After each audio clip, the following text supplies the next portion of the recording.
Hello, everyone, and welcome back to the HockeyScape podcast. A very special guest today. He spent his time in the OHL with a few different teams and is now an assistant coach with the Lindsay Muskies of the Ontario Junior League. Please welcome Reagan O'Grady. Thank you very much. So let's get into it. At what age did you start playing hockey? Yeah, I started playing when I was 3 years old. Little funny story I can share.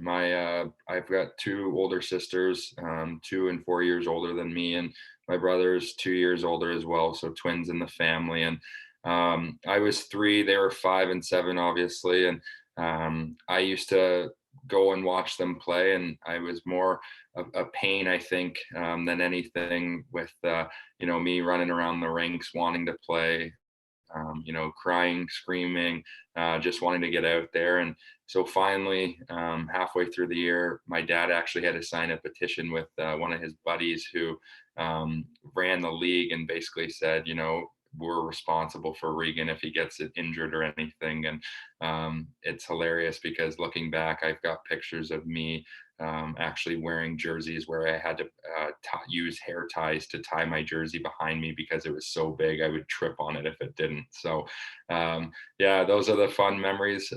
Obviously, wish I could go back in time and relive those, but yeah, just super, super fun. Being able to look up to my brothers and sisters to, kind of jumpstart me playing hockey at an early age. Now, where did you play your minor hockey? So I played Central Ontario Wolves until I was about 11 years old. I played up. I'm a '98 birth and played up with the '97 team. And after minor Pee Wee, I ended up going back.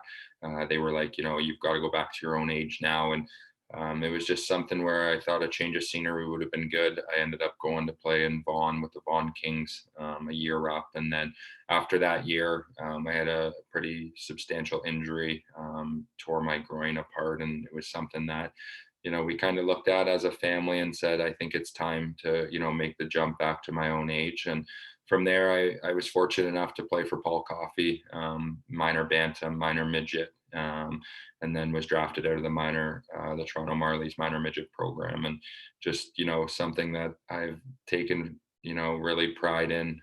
Obviously, learning from a guy like that kind of really helped me just hone in on my skills, especially as a defenseman. Learning from a guy like Paul, and was a role model throughout my kind of early stages of my junior career. I could always bounce ideas off him, and just a special person. Now, talk about the jump from the OMHA to the GTHL. What was the difference you saw? I just think, you look at the OMHA. Obviously, they're doing a better job now with the U14 through U16 borders are starting to open. I think, unfortunately, in my day and age, it was something that, the league, we weren't able to go anywhere unless we would get a release. And I think, some teams are more fortunate because they've got a great, foundation like the York Simcoes Express, the Whitby Wildcats of the world. And unfortunately, Central hasn't had the reputation that those organizations have. And so, it was important for me to be around like-minded players, every night having a challenge. And I think, sometimes the teams in the OMHA are, there's obviously the top teams, but then the bottom teams are pretty watered down. And I think, from the standpoint of being able to play in the GTHL, against, I truly believe what the best of the best. And you saw hockey moves back then, not so much now, just with borders opening up. But yeah, I think just the speed and the caliber of players against every team. There was always two or three top end kids, and the top teams usually had 7 or 8 kids. So I think that was the biggest difference. But it made me the hockey player I am. I was when I finished my career. And obviously it's something that I was super thankful for, obviously with the support of my parents who, let me move down there at such an early age and, fulfill my dreams. Now, talk about getting to the GTHL and having a coach like Paul Coffey. What did he kind of do for your hockey career? Yeah, I just think the nuances of, the little tips that he kind of told us as a decor of, stick placement in front of the net, or, little things like that. I think it takes, a special person to be able to teach that and to, really share his experiences. And it was more of just, I'm going to be here, I'm your coach, but at the end of the day, I'm a friend and I'm a role model for you guys. And, obviously his career speaks for himself.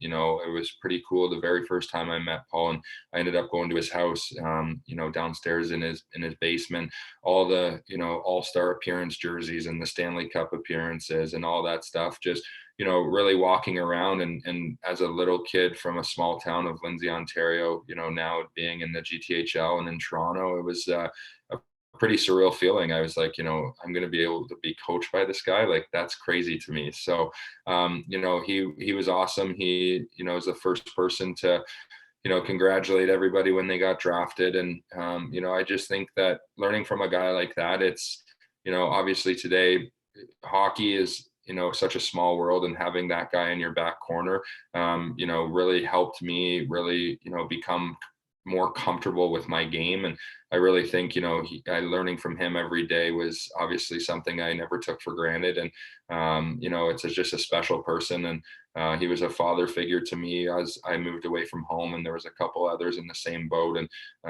he would give the shirt off his back to, help anybody. So super lucky to be able to be coached by him, and, obviously very thankful.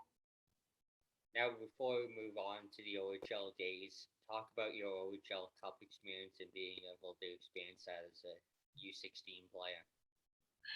Yeah, it was unbelievable. The biggest thing for me is just, being able to skate out in the first game. I remember it like it was yesterday.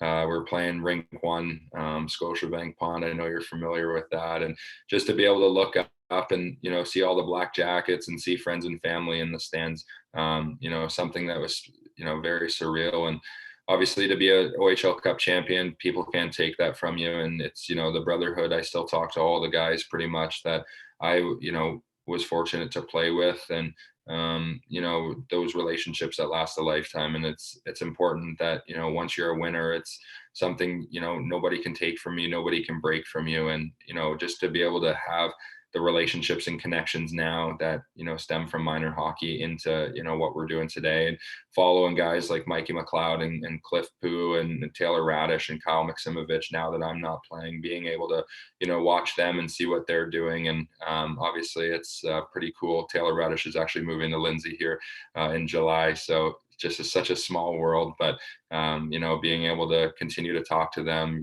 pick their brain on obviously them making it to the National Hockey League, and just, friendships and brotherhoods that will last forever for sure. Now, let's talk about your OHL draft. Where were you when you got the call from Kingston? What was your feeling to that? Yeah, I was at home with my family. I kind of knew going into draft day that was a destination for me. Obviously, with my OHL Cup and my playoff, I had a very good push late in the season, and obviously made me become a first rounder and a 15th overall pick. And something that was really cool. I never forget. I was up at 3 a.m. I walk upstairs. I couldn't sleep. My mom sitting on the couch having some coffee. My dad coming down, and it was a long couple hours before the 9 a.m. start of the draft. But once that happened, obviously my phone blowing up. Everybody just had a hug, and then we got on our way to Kingston right away. Got down there, met all the staff, met everybody, had a huge dinner that night. And just to be able to walk around town with my jersey and my baseball hat on, and people honking and waving, stopping, getting autographs, it was kind of the first moment in my life that I'm like, wow, I'm a little celebrity here. And just such another special thing, obviously being drafted by Doug Gilmour, another Hall of Fame NHL guy. And from Paul to him, it was a great moment, and something I'll never forget. Now, what were the nerves like heading into your first OHL game? Yeah, they were massive. I think there was a little bit extra just because my first game was in Peterborough at the Memorial Center, and obviously a lot of friends and family made the trip, and just a short drive. It's kind of like my hometown game, if you will. But yeah, it was a great experience skating out there for a rookie lap by myself. You dream of that as a kid, and it was so cool to share with friends and family after the game. And luckily we got the win, and that made it more kind of a cherry on top of the cake. And so, for me, just looking back on my career, I wouldn't change anything. Kingston was a great destination early on, and learned from Paul McFarland, obviously coaching in the NHL, and John Goodwin. I know he's scouting in the NHL, and great hockey minds. Doug was a great hockey mind, and we had a lot of great leaders: Lawson Krause, Roland McEwen, Sam Bennett, to name a few. Benny was with us just a short time, but got to learn from him in my first OHL training camp. And just those are little things that I follow along. And obviously they're doing great things now in the NHL, and they were a part of my journey. Now, not many people can say they get traded in their 16-year-old year, but you get shipped up to Sudbury halfway through the year. Just talk about having to move up there and the experience of being a little farther away from home. Yeah, so my parents were actually away when this all happened, and I never forget kind of running through the airport as I got traded.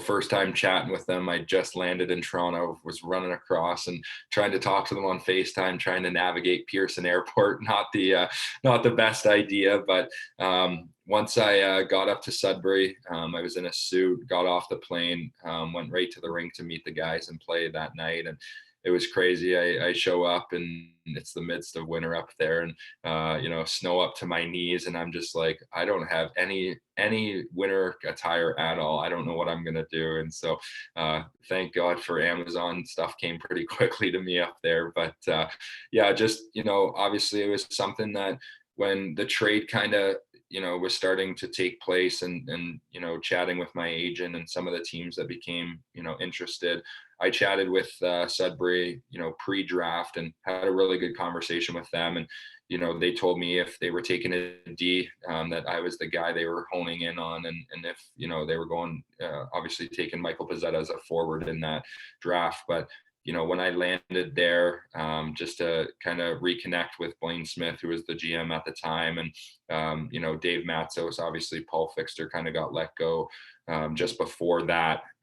That's just before I got there. And driving from the airport in Sudbury to the rink, it was a great conversation we had. Maddie kind of just said, this is my first kick at the can as a head coach. Like, I'm going to learn as I go here, and I'm going to grow with our young core. And just to be able to change a dynamic of going from Kingston with they were making a playoff push. They were rated in the top 10 in the CHL early on. And the caliber of players I just wanted to play. I was a 16-year-old kid who just loved hockey, loved to be at the rink, and just wanted an opportunity to play.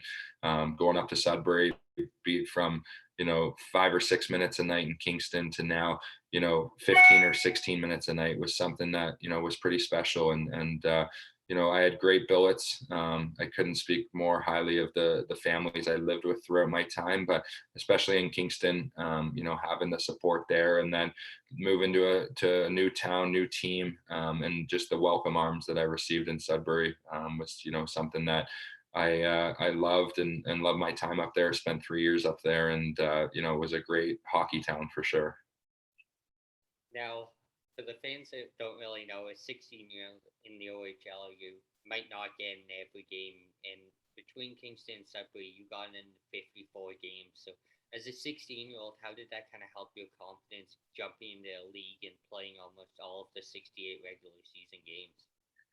Yeah, obviously, just being able to practice. I looked at a 16-year-old kid, with the guys that we had in Kingston, especially, I'm not going to step in and take ice time from Roland McEwen and Evan McEnany, who came back from the NHL. And, I just looked at it as I'm going to develop practicing against these players every day. And that was my, game. I really focused in on trying to do everything I could in practice to show that, I'm ready to gain some more minutes. And obviously when that happened, when I was fortunate enough to, request a trade out of Kingston to be able to go to Sudbury and play, it was, for me, it was kind of overwhelming at the start, because I didn't really suspect that I was going to get the opportunity that I did. But once I got there, once I got my feet wet and kind of got going, I didn't look back, and I made the most of my opportunities given to me. And to be able to play in 54 games in my first year, obviously some, missed due to injury. And then the others to do, I missed because of Hockey Canada under 17, just super appreciative, I guess the word would be, or thankful that I got to live out my junior career from 16 all the way to 20. And, not many kids get to do that. And, something that nobody would take from me. And obviously it's a league that, promotes such high level talent, NHL guys. And, as an Ontario boy, that's ever, we kind of dream of. So to be able to play in 54 games my very first year, couldn't thank the two teams enough for giving me opportunities to be in the lineup every night. And, it's something I can't take for granted, and really owe it to those guys for, believing in me. Now, talk about the first time you saw the Sudbury Wolf go across the ice after a goal. What were your thoughts on that?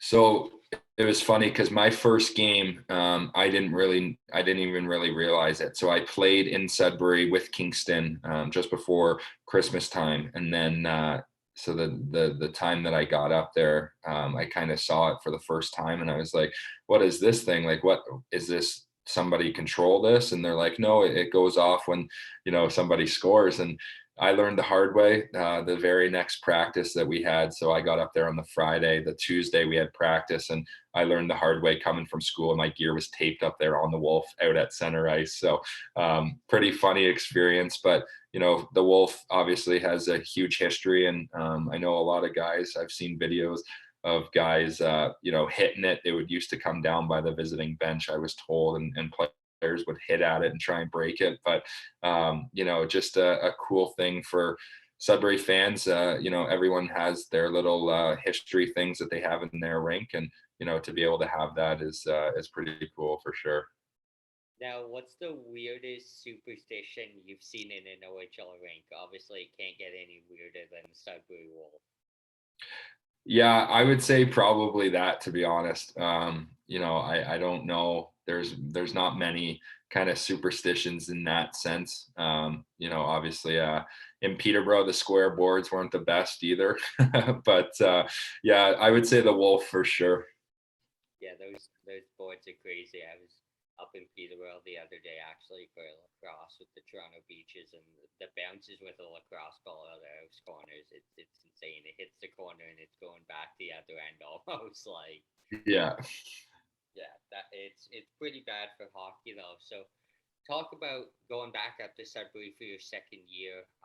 What were kind of the expectations going back in?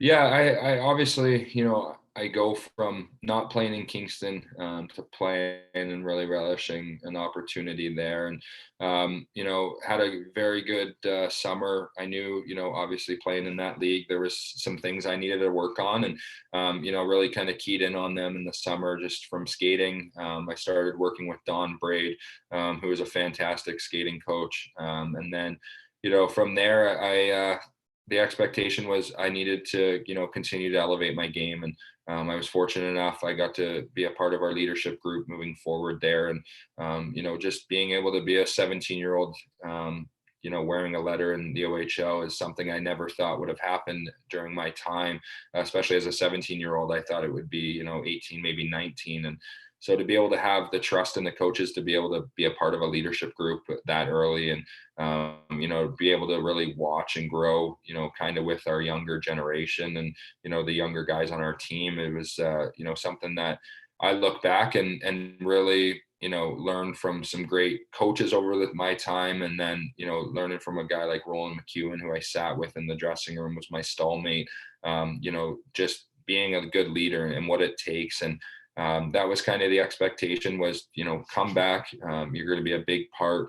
You're going to lead. And I was a guy that, if I'm playing a certain way, if I'm doing everything right, then that's a time for me to speak up if, things aren't going well. But if I wasn't playing well, then, I wouldn't speak up as a part of an assistant captain. And so I really learned, kind of to chat and say things the right way during, times of importance. And I think, some people nowadays just kind of speak out for speaking out, and sometimes they say things, but they're actually doing the opposite. And so that was kind of the biggest thing for me, was to be able to learn, how to adapt, how to, become a leader, and, try and really understand what it takes to lead a team. And I think, that was important for me to really learn. And obviously, my second year having Drake Barahowski there, and learning from Dave Matzos, guys that have, played a long time, and been around the game a long time. And,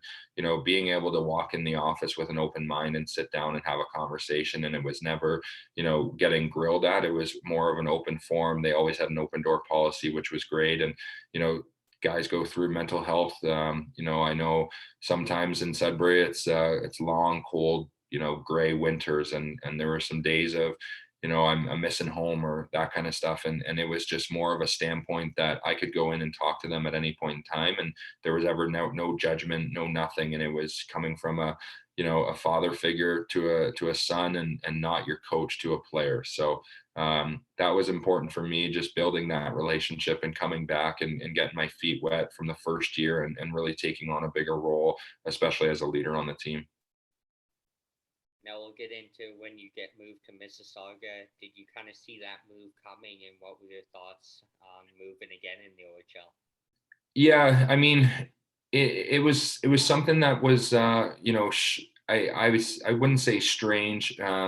Obviously, in the week leading up to the deadline, I know, Mario Kalina went to Kitchener, and then Michael Pizzetta went to Sarnia. And we were kind of, Pez and I were the last of, the tough times through Sudbury through our first 2 years. And I remember I got hurt in Peterborough in the square boards just before Christmas. And I had asked, is there an opportunity I could go on a playoff run? And, hadn't had that. We obviously lost to Oshawa the year prior in the first round in 6 games. But, for me, it was something that I kind of saw coming. But then when I got hurt, I wasn't sure of the uncertainty of how long I was going to be out. And I really pushed to get back in time to be able to, get on a playoff run. And Rob Papineau handled everything very well. And, just to be able to go to Mississauga and reunite with, the McLeod brothers and Tippett and Haig, and, some of those guys. And obviously I knew JR from a previous, I was in a Aurora Tiger AP. And so I skated with him a little bit. And, there was a lot of familiarity there. And obviously I owe it to Rob Papineau. He ended up trading me, and it was a quite cool feeling going back my very first game. So I got traded on the Wednesday night. Thursday I went to Mississauga, and Thursday night I was back in Sudbury, and we played Sudbury the next night. I ended up scoring and walking out after the game out of the dressing room, and Rob Papineau was there, and he's like, "I used to tell you all the time you need to shoot the puck, and now it's a time where you shoot the puck and score against your old team." So I never I never heard the end of that one for the longest time. But yeah, just, it was important for me to continue to lead if I was there. And fortunate that Rob gave me the opportunity. Now, I know the playoff run was cut short, losing to obviously a very highly touted Barrie team with Andrei Sveshnikov and those type players. But I think Jacob Moverari, one of my defensemen, who I played with in my first game, he goes down in Sudbury that night, and was done for the year. And obviously it's a big piece. It's a big minute filler that went down, but wouldn't change it for the world. Obviously love my time, everywhere I played. Now, finally wrapping up the OHL here, you go into the summer of your overage year, and you get shipped out to Saginaw. So talk about not only moving again in the OHL, but moving to a completely new country, probably for the first time playing in the States. Yeah, it was definitely weird. Obviously, going through the summer, there was a lot of uncertainty. To be honest with you, it was something that I spent a lot of time with. I had some very good university offers that kind of come knocking, and I kind of was hemming and hawing about what I was going to do, and finally I sat down and I put a pros and cons list of, university hockey versus OHL, and ultimately decided to go back to the OHL. Didn't want to pass up my last year of eligibility, and my dad always said to me, he's like, school's going to be there. School's going to be there. Forever's a long time to live with what could it have been had I went back to the OHL, and what should it have been. And so, I think ultimately I made the right choice. Going into my last training camp, I was in Mississauga. Kind of went through the training camp days, and then we kind of got started. The first weekend I missed the first game of the season. I had a wedding to go to, and then I found out 2 days later, or a day later after the wedding on the Saturday, I was being shipped to Saginaw. And I if it was my 16 or 17-year-old year when I got traded to Saginaw, I don't know if I would have been as excited. Obviously, they kind of had some run-ins there, but I owe it to Brandon Bordeaux and Dave Drinkle and Mr. Garber and Mr. Goslin, all those guys who really turned that franchise around. And obviously Troy Smith and Chris Lazary, my two coaches in my final year, they did a great job. They put a big renovation into the room and into the lounge, and really made it feel comfortable. And so I was super pumped when I came to SAG. Played a lot. Obviously, we went on a great playoff run. Ultimately fell short, just with the competition. Obviously, Guelph had some key pieces that ended up coming back, but losing our starting goalie in game 2 of the Western Conference final obviously hurt us a little bit. But hats off to Tristan Lennox, the 16-year-old, came in and played phenomenal for us. But I love my time in SAG. I can't speak highly enough about that organization and what they've done, and really put Saginaw back on the map to be a destination. And look at the trajectory and the path of just with Cole Perfetti and now Michael Misa and Luke McNamara. Some of these guys are coming through. They're doing their job. They're really promoting their program, and guys like that don't go to places if it's not top notch. So hats off to the guys in Saginaw, and obviously enjoyed my time there. Now, just to name a few guys we played with there: with Freddie, Bodie Wild, Owen Tippett, Buzz Decker, Giroux. Just talk about showing up to the rink every day and being surrounded by those guys who are now kind of in the NHL or AHL. Just the talent those guys had. Yeah, obviously it's something that you don't take for granted. Being able to practice against those guys every day makes you better internally. Only makes the game easier for you. It went back to my first year, treating every practice like a game, and really not being overly aggressive, but also challenging them to be able to make plays, to be able to when push comes to shove, everybody's ready for that final push. And so obviously I kind of helped drinks there with Laz, and getting Ryan McLeod and Owen Tippett, and Ryan lived with me, and Owen lived down the street, and obviously the establishment of Cole Perfetti, the next up and coming, committed to University of Michigan, the accolades that came with him. And obviously something that Saginaw, again, they do their homework. They bring a kid in, they take a swing at the home run and land him after giving up his NCAA eligibility. And that just speaks to what they did in Saginaw. Being able to now have friendships with all those guys, continue to talk to them, continue to follow them, and obviously very successful group.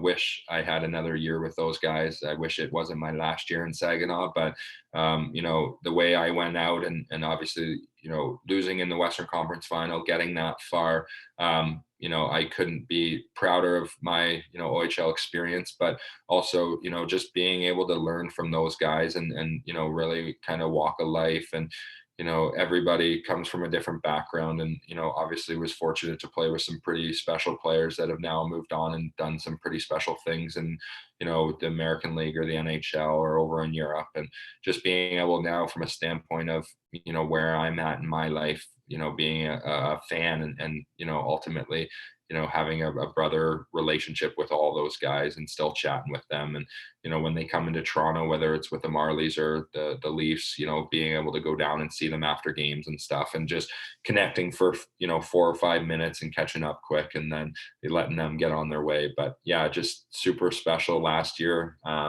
Wouldn't change it for the world, and just, very appreciative of my time in the OHL. Now, as you mentioned there, you guys lose your starting goaltender in game 2 of the second round, and we're gonna go through this here and see. We're gonna play the clip here across the top. Stars.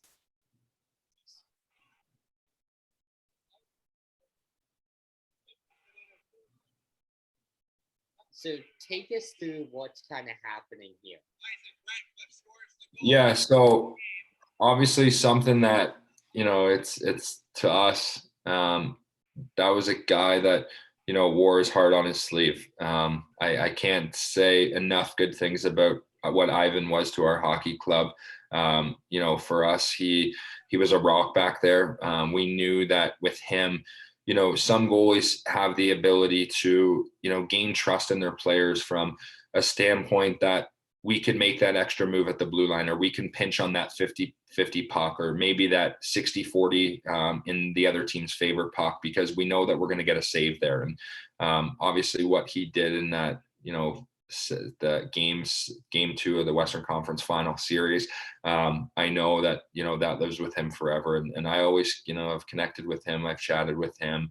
Obviously he's doing very well for himself in the NHL now. And, it's something that I wish that rule never happened, where he batted the puck out of the stands there. But, I guess it's player safety and fan safety. But I have the ultimate respect for that guy, especially as a Russian coming over and doing what he did, not, knowing much English, but just being a guy that was a heart and soul guy of our team. And really, we had faith, the ultimate faith in him.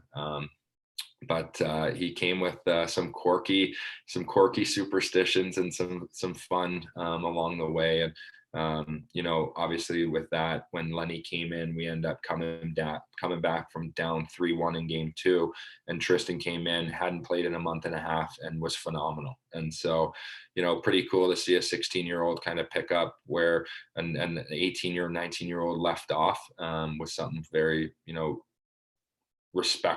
respectful in the sense that the guys gained his trust right away with Lenny too. And we had a great goalie tandem, and couldn't speak more positive about those guys for sure. Yeah, and for the fans, that was actually the wrong clip. I think I found the one here. This is it. Just bats it right into the crowd here. And now, correct me if I'm wrong, is that the same game that Justin Murray was thrown out as well? Yeah. So Murr got a 5-minute, where he ended up just, honestly, I thought it was super clean. Obviously his time in the OHL, I know that he had some run-ins with Mr. Branch and player safety, if you will. But yeah, I thought it was a clean hit. We all thought it was a clean hit. But losing 2 big pieces like that kind of, had other guys step up, and we talked about the next man up mentality, and other opportunities for guys to really relish and take minutes that key guys are out now. So unfortunate circumstances. Obviously it's something that wish things were different, but at the end of the day, it's something. We had opportunities to close out that series up 3-1, games 5, 6, and 7, and just couldn't get it done. And George Burnett's a great coach, obviously has a great pedigree, and he got the most out of that group, and they go on to the MasterCard Memorial Cup. And so hats off to them and their group. And I just wish my time hadn't come to an end after that playoff run with that team. It was just so special. And a lot of those guys are friends forever. And I went back the following year to drop a puck at the home opener and watch the banner raising, and it just gives me goosebumps and chills just thinking about it even today. Just really couldn't speak more about Saginaw and what they did in the community, and everybody there, and just having a great billet and support staff, and love my last year for sure. Now, here before we wrap up the OHL, CrossFit talk about his cartwheels after the game. How crazy were those?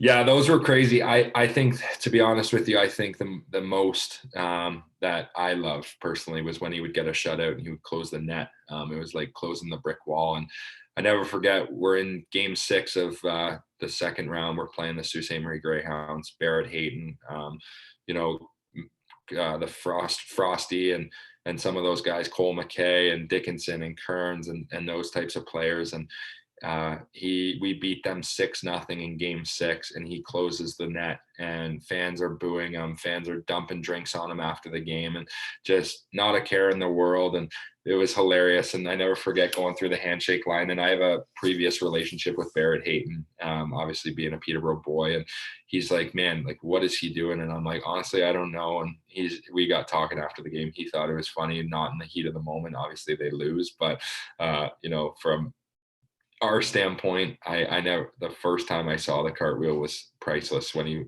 he actually did it and completed it and unstood.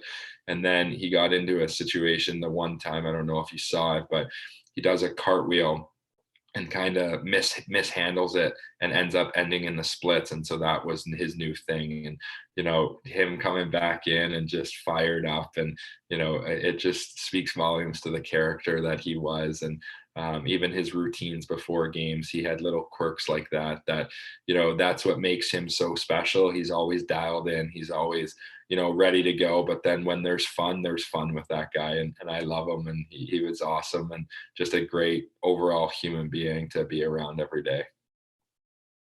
Now, at what point did you kind of realize that coaching was going to be a thing, and how did you kind of get into it? Yeah, obviously, unfortunate circumstances, a deck of cards that was laid out for me. And after my last year, having shoulder surgery, getting ready, getting back, hopefully signing a contract. And then unfortunately, due to health condition reasons, had to retire from hockey. I knew from that point moving forward, I had a niche in just, communicating and relating to players. And I always wanted to stay involved in the game, and I kind of got into it. And my dad was here back in Lindsay, running the junior program. He's the head coach and general manager here. And that year he was the assistant coach, but then took over, kind of around just before Christmas time, just in November there. And what ended up happening was I was down in the States doing rehab, and he's like, I want you to come home, coach with me. You can still do your rehab at that time. And then at the end of that season, I went back and was getting ready to play, and then was diagnosed with a health condition. So, hockey was taken from me, and it's a firm belief, and I always believe things happen for a reason. And maybe it was meant to be that I start coaching right away. And so, being able to give back to the game of hockey. And I always tell people what makes hockey so special is people giving back to the game, and giving back to the younger generation. And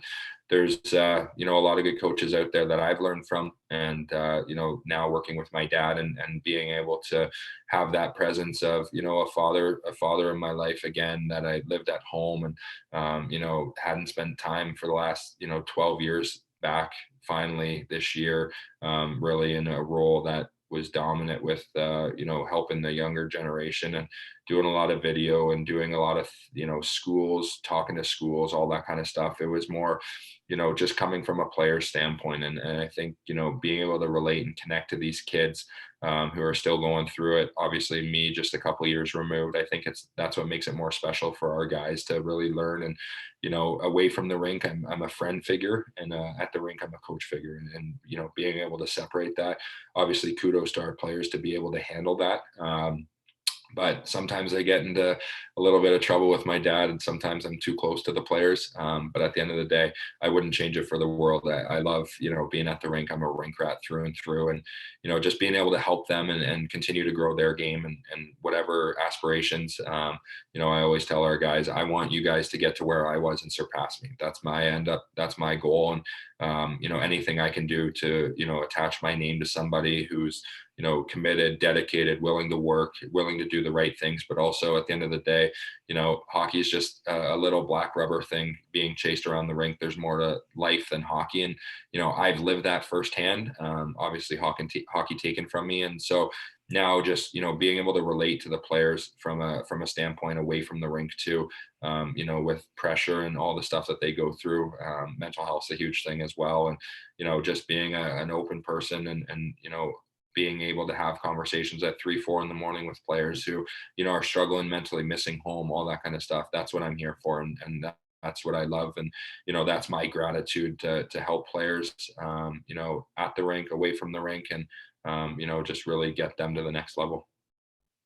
Absolutely. Well, on behalf of the listeners, Regan, I'd like to thank you for coming on here today, talking about your career and everything involved in hockey, and definitely excited to see you around the rinks next year in the OJ, buddy. Yeah, sounds good. I appreciate it. And, to anyone listening, thanks for taking the time. And, yeah, definitely we'll see you around the rink, Sam, for sure.